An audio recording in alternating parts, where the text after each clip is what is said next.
And there's a lot of components to an MSP. Jared, can you tell us a little bit about the differences between a managed service plan and the traditional customer success plan? Oh yeah, for sure. So I'm going to go ahead and share my screen, and just let me know, once that's coming through and looks good for everybody.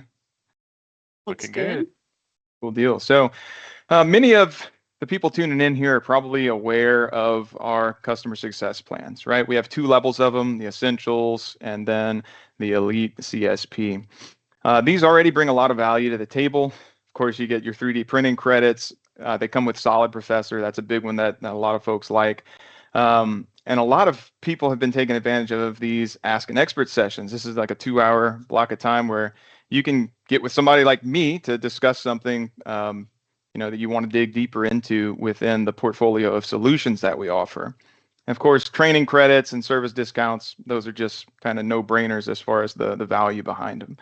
So the MSP is an extension of that. You get all of the stuff that comes with a customer success plan, but in addition to that, we're really focused on being more proactive instead of just being reactive. That's really what I think the big mentality shift is whenever we're talking about the difference between, just reacting. If something's broken, we'll go ahead and try to fix it, and then you have the downtime that comes along with it. Versus an MSP, we're really trying to avoid downtime altogether and ensure that you're putting best practices into place at your organization.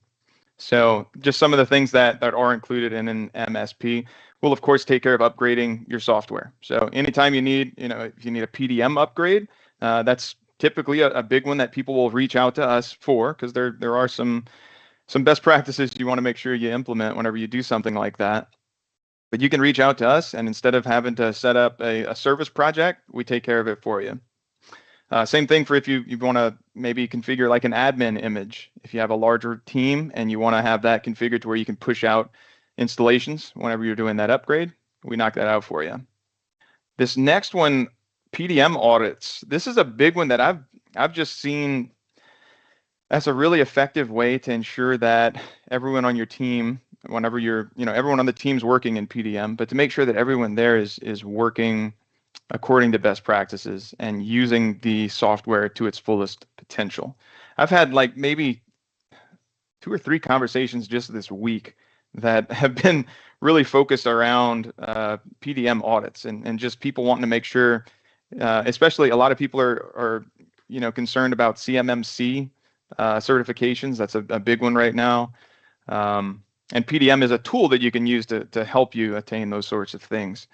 So yeah, we come in and once a year we'll do a PDM audit, and that means going through every little nook and cranny of PDM and the configuration, making sure it makes sense for your business to be optimal.